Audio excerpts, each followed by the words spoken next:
Today we wanted to make a video for you about all the things that we absolutely despise about our van. We hate them. You would think after almost 2 years of living on the road, this is our second van build, we would have gotten this design layout perfectly right. You'd be wrong. To be honest, I think the actual layout itself is perfect for our likings. We absolutely love the layout.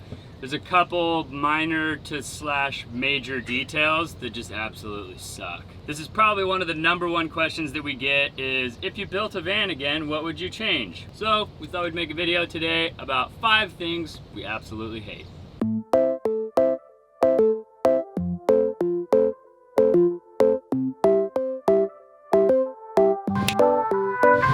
So the first thing that we absolutely hate about our van is the lack of water storage. We thought having 33 gallons would be plenty, and for the most part it's fine, but we go through it really quickly, especially because we love to cook in our van. And when you're down here in Central America in the heat, cooking all the time, you get super hot, you would like to shower. We have a beautiful shower, but sometimes we don't have enough water to use it. So having 33 gallons was better than having 10 or 15, which is I think what we started out with, but really we would love to have like 100 gallons. Okay, maybe 100 is a little bit overzealous. I don't think we need 100 gallons of water, maybe like 40 gallons of water. One of the big problems that we have is that our drinking water is our dishwater and our shower water. Now we have a 3-stage filter for drinking water that you guys have probably seen if you've seen our van tour. The problem with that is it's supposed to filter out viruses, bacteria, protozoa, all the dangerous things.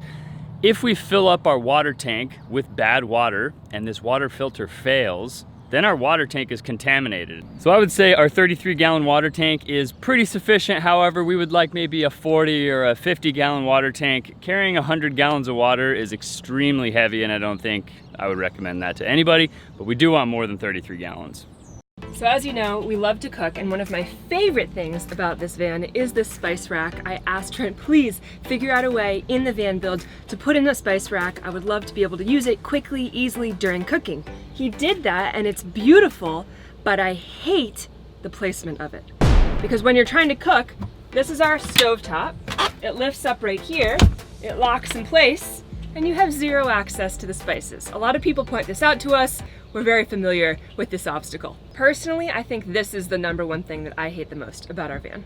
So I constantly get comments on our van tour, other videos of why didn't I have the countertop hinged to the right or hinged to the left or slide to the side? And the fact is, it just wasn't going to work and be sturdy and look good. I could have put like some weird drawer slides and made it look all robotic and gross, and then maybe it would have worked. Or I could have used a hinge to the side, which there's no support here, so it probably would have broke. In reality, I should have put the spice rack here. But in my head, when we were building the van, I didn't want to be sitting back and putting your head into a spice rack, because I thought when you're sitting in these benches, you're gonna be leaning against the wall all the time, which is extremely rare. You don't actually lean against this wall. So spice rack should have gone here, spice rack went here. #2 thing we hate the most. Speaking of the bench seats and the fact that we never rest our heads on the back of the benches actually segues us perfectly to hate #3. I'm just gonna take a seat right here on this bench. You tell me if you see anything wrong with it. No? Okay, let's take a closer look. This is what it looks like with the bench cushion on. And now, as you can see, you lift the bench cushion up, you sit down on the flat surface. Hey, it's perfect! We tried so hard to make these bench seats the perfect height. We did not account for the cushions. So they work perfectly if you want to have a very flat surface to sit on. But if you want to be comfortable and sit on the cushion, your feet are dangling and it's terrible. So Allie has a little bit shorter legs than I do. I set these cushions up so that they could have about 1 inch of cushion space between the bench and your butt, and your feet could still be flat on the ground. I was expecting to get like 3 inches of memory foam, and when you sit on it, it squishes down to about 1 inch, so that you only needed about 1 inch over the wood surface of the bench. Problem being, we ended up with extremely dense, rigid foam in these cushions. We had these cushions professionally made. They are amazing, but they are like 3.5 inches tall, and they do not squish really at all when you sit on them. So that raises them up to where even my longer legs are a couple inches off the ground. I'll take a little bit of responsibility for this. In our first van, I made the cushions myself, and they were squishy and messy, and I'm not a great seamstress. We didn't even take pictures of it because they were so bad. I put it in some like weird lime green fabric. It was a huge disaster. Anyway, this time I said, okay, we're gonna spend the money, we're gonna get 2 professionally made cushions. They're beautiful, but they're very dense, and they don't squish at all. So the problem here is that this is not an easy thing to remedy. You've got to reconstruct the entire bench, including the back, in order to lower the seat height. So this is a huge problem, and I've tried to come up with a handful of different things. I thought about raising the floor up maybe 3 inches and then having like a little trap door with some storage.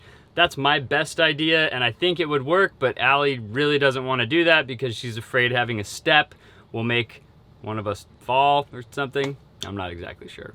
No, it'll break up the whole flow of our floor. We have very little floor space as it is, and I don't want there to be a step in the middle of it. It makes perfect sense to me. Let me know in the comments if you agree with that. We'll have a little battle in the comments. Would you rather have your feet be able to rest on the floor or not have a step in the middle of your floor? Let us know. Okay, I'm gonna be honest. One of us is clean, and Trent is not. And all of that comes to a head in this closet right here. So reason number 4 is that our hanging wardrobe is not an efficient use of storage space. I really thought it would be, but it's just not. I don't know if you can tell, but yeah, there's a ton of hanging clothes. There's also a ton of just stuff, junk, stuffed into the bottom of this shelf. It's a disaster, it's a mess, it's not organized. It drives me crazy, it hurts my brain. And Trent doesn't care. I mean, for example, we have some stuff in here that actually belongs here. Yes, this is where we store our Polaroid camera, but we also have a kitchen scale, a leather backpack, a bag of flour. What is this? Books, candles. This is literally Mary Poppins' bag of goodies, and we're gonna have to change this. Our hanging wardrobe has become more of a shove and stuff cupboard, so I think we're gonna reduce it to about half the size and then build little shelves or cubbies where we can actually shove those things in. So, fail number 4. Now, fail number 5 is kind of a big one, and it hasn't been a problem for well over a year. It's this fridge right here. This is just a regular dorm style fridge. It's an AC fridge, not a DC fridge. When I installed this, I had a lot of decisions to make, and this was 200 bucks. Most of the DC fridges are like $1,000 or more. So why would I spend $1,000 when I could spend $200 and just have a little bit bigger battery bank and a little bit more solar, and I wouldn't have to worry about it, right? The problem is that not only are these not as efficient as DC fridges, but the insulation in these fridges are crap. Since we got into Central America and it's been really hot and really humid, this fridge has been underperforming. And by underperforming, I mean this fridge literally doesn't shut off all day long. So running 24 hours a day, this thing drains our battery bank. Now we have 700 amp hours of battery power. I thought having 700 amp hours of battery bank would be plenty enough to run this fridge, and while we were in the States, it was. In winter, in summer, never had a problem. Once we got into Central America, where it's super humid and it doesn't cool down at night, our meat was going bad, our butter was melting, we had dairy that was spoiling. Needless to say, this fridge needs to be replaced. And that's gonna take us to our next location. As you guys know, we are in Panama right now, and we're continuing to travel south to the very tip of South America. At least that's our goal. We don't anticipate the weather getting any less hot and humid than it is right here. So today, we're gonna try to solve this last fail, this last issue that we're having with our van.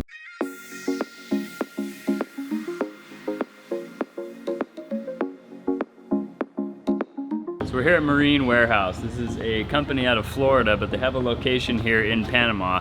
I was able to get a new fridge, ship it down to Panama via boat, which took like 10 days or more, and now we're here to pick it up.